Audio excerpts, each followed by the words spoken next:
We have a love-hate relationship with mushrooms. They add great dimensions to our cuisine, our consciousness, and are an essential component of all our planet's ecosystems, and we love them for that. But we hate them because, frankly, they scare us. With the legendary dangers associated with mistaken identity, identification is a process that few people are willing to undertake. An ignorant mushroom hunter sometimes ends up sick or dead. And since most of us are ignorant in the ways of hunting wild mushrooms, at least some of our fears appear warranted. Enter the Shroomhunter video course, a multi-part curriculum of mushroom hunting ins and outs designed to help replace our prevailing ignorance with knowledge and fear with favor.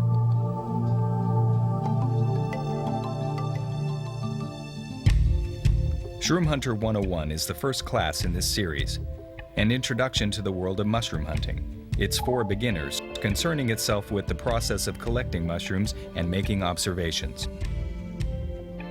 A mushroom hunting primer, covering the basic language of a mushroom's structure and basic natural tendencies.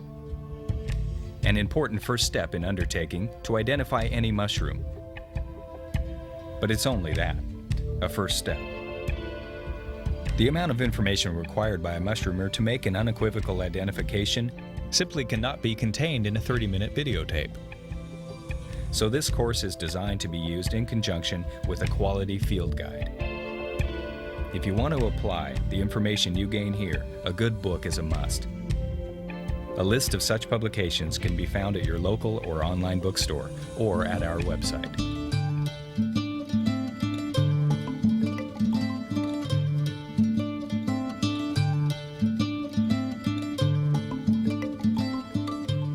If you're going to hunt mushrooms, you need to know what you're looking for. So it needs a name, right? The Latin names given by the mushroom's discoverer or author provide hunters a common language with which to describe and distinguish mushroom genera and species. Identifying a mushroom all the way down to its species can be difficult even for the most accomplished mushroom hunter, as a microscope is often necessary to make a concrete identification. So for our purposes, we're going to focus mostly on the genus of a given mushroom.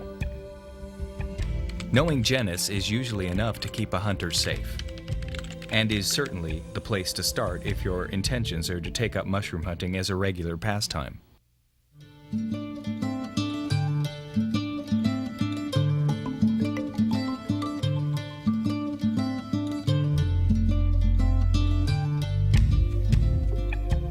First, identify the 3 W's of your mushroom's environment.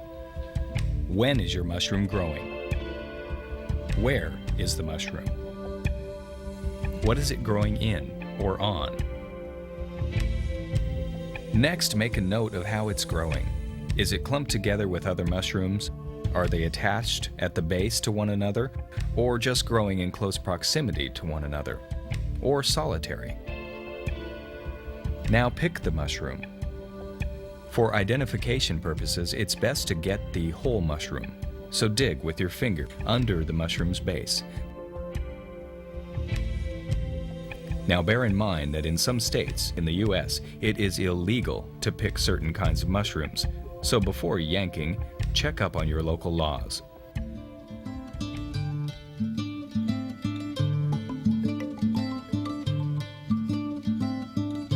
Now you're looking at the mushroom up close. Measure it. How big or small is it? What color is it? Anything about its odor stand out? Is it slimy or dry? Is it a brittle or tough mushroom? What does the cap look like? The stem? Does anything remarkable pop out at you?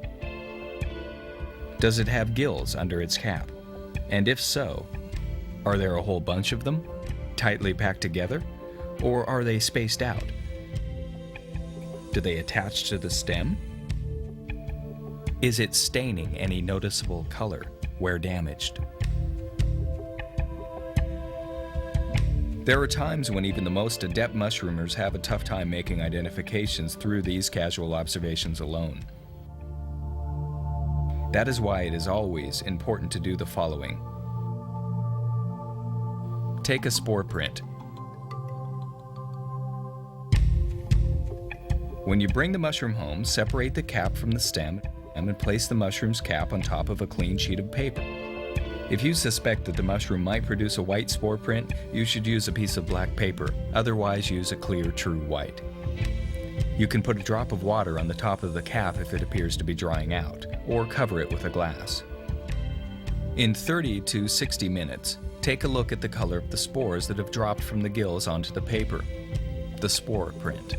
This is one of the most important keys to a mushroom's visual identification. Very few macroscopic markers have the sort of reliability that a spore print does. The spore print varies from genus to genus, from orange to black to white to purple to brown, and is one of the most consistent assets in the hunt for a genus identification. But not necessarily species identification. This is where spore prints fall short. They, like any single identification marker, are inadequate for telling you a mushroom species. The genus Agaricus, for example, has somewhere between 20 and 30 species within its ranks. But you can't tell the difference between the spore print colors of the Agaricus bisporus and the Agaricus californicus, not unless you put it under a microscope. Just getting a spore print is an important milestone in the identification of a mushroom. In order to get your print, you've had to pick the mushroom, and in order to pick the mushroom, you've had to look at it, and in order to look at it, you've had to locate it. So by getting to the spore printing phase of identification, you've run the course of macroscopic observation from start to finish.